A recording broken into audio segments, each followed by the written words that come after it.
ग्रामीण क्षेत्रों से विशेष लगाव है और ये हम लोग का सौभाग्य है क्या कि honourable justice R Prasad sir ने हम लोग को इस चीज़ के लिए यहाँ मौका दिया। हम लोग गाँव में कैंसर अवेयरनेस को लेके और स्क्रीनिंग को लेके और बहुत सारे बीमारी में कन्फ्यूजन होती है, जहाँ की डिमार्केशन पेशेंट्स खुद नहीं कर पाते कि ये किस डिपार्टमेंट का है। अब पेट में दर्द हो रहा है तो उनको ना पता है कि किडनी का है कि किस चीज़ का है, तो मिसगाइड होते हैं और पैसा और टाइम दोनों बर्बाद होता है उनका, हड्डी का है कि नस का है। तो इसलिए हम लोग का विशेष ये रहता है इस तरह के कि यदि वहाँ पे कोई कैंसर की पेशेंट आई हैं तो एक तो उसका जांच हो जाए, दूसरा लोगों को अवेयरनेस हो कि कैसे आगे आपको मूव करना है, उनके पैसे फ्यूचर में कैसे बचे। तो गांव में काम कर रहे हैं और साथ में हम लोग, जैसे मेरा पहले से एक डायरेक्ट विजिट तकनीकी सर्विस चल रही है, लड़कों को ट्रेन कर देते हैं हम और वो गांव घूम के अपना पेशेंट का सैंपल देते हैं और सैंपल हमारे पटना सेंटर पे आता है। पेशेंट को 30 से 40% की छूट मिलती है और वो लड़का हर आदमी से 30 रुपये कलेक्शन चार्ज लेता है, उसके बदले और भी जाकर पहुँचाता है। तो यदि एक दिन में 10 कर लिया उसने तो उसको 300 रुपये की कमाई हो गई और हम भी उसे कुछ दे देते हैं। तो मिला के वो अपने गाँव में रह के 6 से 10 काम करके 12 से 15 हज़ार रुपया कमाता है और अवेयर भी करता है किसी पेशेंट को दिखवाना है, कहाँ दिखाना है। तो ई मेडिसिन जो कि गवर्नमेंट अब मान ली है, तो वीडियो कॉन्फ्रेंसिंग से हम लोग व्हाट्सअप कॉल के थ्रू या सॉफ्टवेयर कॉल के थ्रू उसकी प्राइमरी डायग्नोसिस करते हैं कि वो किस प्रकार का है बीमारी, और यदि वहीं पे दवा लिख से काम हो जाए उसका तो वो हो जाता है। यदि विशेष है कि उसको कहीं ले जाना है, एम्स जाना है या कहीं भी सरकारी प्राइवेट जाना है, तो उसको गाइड किया जाता है प्रॉपर ताकि उसका सही खर्च हो और सही इलाज हो। सो ये आज हम लोगों ने किया और पटना से और लखीसराय से काफ़ी सुपर स्पेशलिस्ट डॉक्टर लोग DM कार्डियो 2 ठो आए, एक ऑन्कोलॉजी के DM आए, कैंसर के विशेषज्ञ, 2 गायनेकोलॉजिस्ट आए, फिजिशियन आए, पेडियाट्रिशियन एक आए और मेरा पैथोलॉजी का पूरा टीम है जो कि सारी टेस्ट फ्री कर रही है। ब्लड शुगर यहीं पे ऑन स्पॉट हो रहा है। ECG की सुविधा फ्री उपलब्ध है, सारे पेशेंट्स का हो रहा है। तो ये काफ़ी रचनात्मक रहा आज का। और सर कैंप में आए हुए लोगों को फिर इलाज के लिए आपके हॉस्पिटल पे जाएंगे तो क्या सर उनकी क्या सुविधा मिल पाएगी? उनको मेरे हॉस्पिटल पे नहीं जानी है, जैसे जिसकी जो बीमारी हुई उसको यहाँ दवा लिख दी गई है। तो अब क्या है कि वो पेशेंट दिखा चुका है, तो जो इम्प्रूवमेंट होगा वो वीडियो कॉन्फ्रेंसिंग के थ्रू स्टाफ का नंबर दिया जा रहा है और स्टाफ के थ्रू वीडियो कॉन्फ्रेंसिंग पर अपना बताएगा, फिर बताया जाएगा कि दवा कितने दिन चलनी है या नहीं चलनी है, कब बंद करनी है। तो उसको दोबारा खर्च करने के लिए हम नहीं बुला रहे हैं कि वहाँ आइए और खर्च कीजिए, यानी दोबारा क्लिनिक पे जाने के लिए कोई ज़रूरत नहीं है। पैसे बचाने हैं हमें, तो हमने ये मेडिसिन के थ्रू उसका इलाज करना है।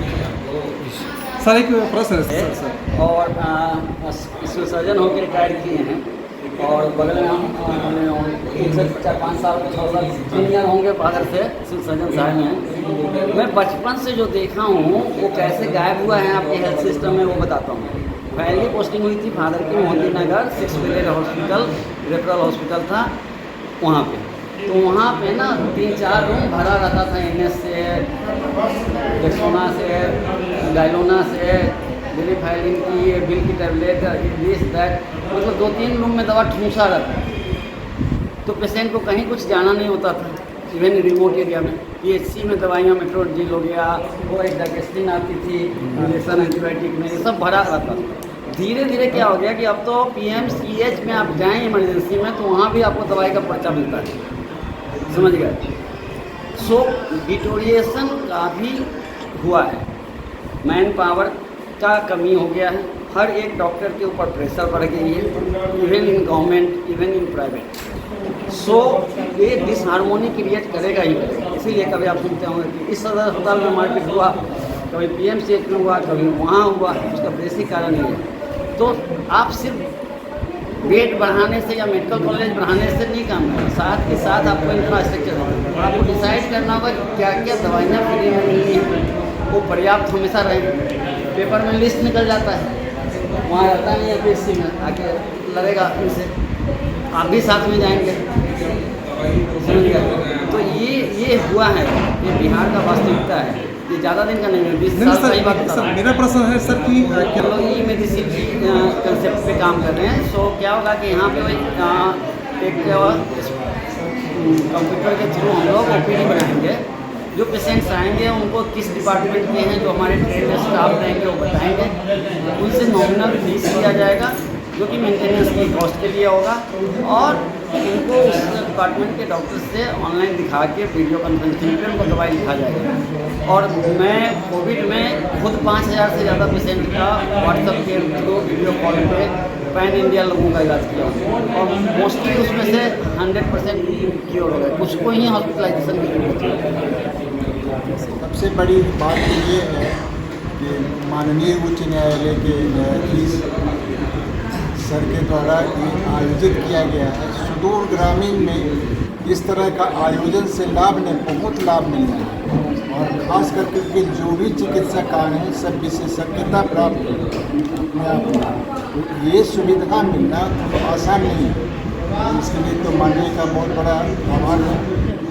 अब जहाँ तक बात है कि इन लोगों का के द्वारा जांच किया गया और उनको जो सही यहाँ पे पाया गया कि इस तरह की उनको दवा से ठीक हो जाएगी, दवा नहीं दी गई, जिनको जांच के लिए ज़रूरत पड़ी जांच की जो व्यवस्था की गई, जिनको आगे का भी इलाज होना है उसका मार्गदर्शन भी किया जा रहा है, और सबसे बड़ी बात जो बताया गया कि ई मेडिसिन की व्यवस्था की जा रही है। इससे कई तरह ग्रामीण क्षेत्रों में लाभ होगा।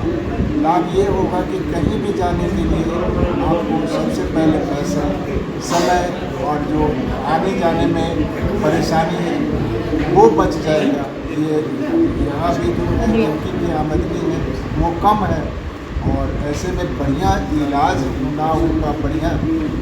और इलाज के साथ साथ मेरा अपना मानना है कि किसी भी मरीज जो है जिस तरह का भी उनका सबसे ज़रूरी जो है काउंसलिंग, मतलब उनको समझाया जाना कि वास्तविकता आपके साथ क्या है।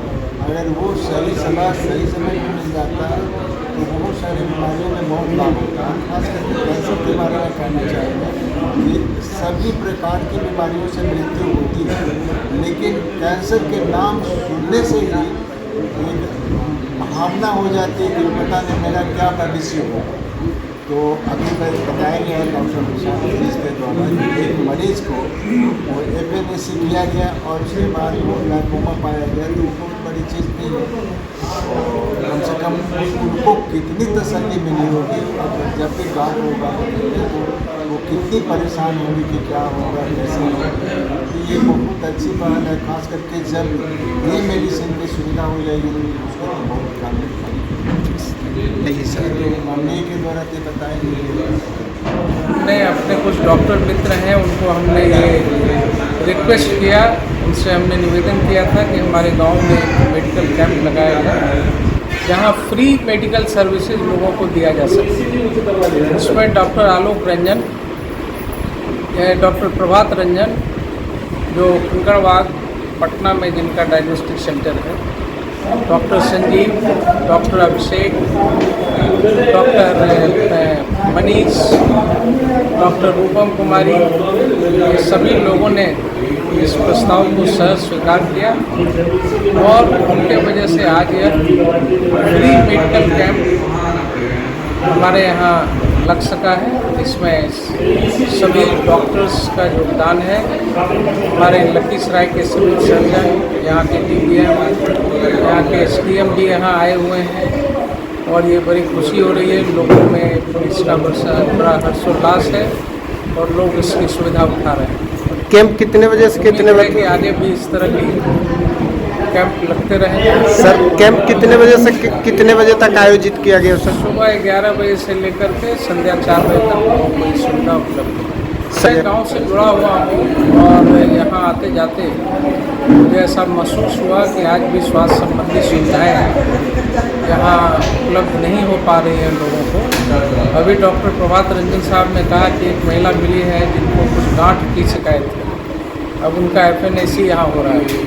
तो आज के इस कैंप में अगर एक भी इस तरह के रोगी जो हैं जिनका कोई ऐसा कोई ट्रेटेड डिजीज है और उसका पता लगा तो ये बहुत बड़ी बात है।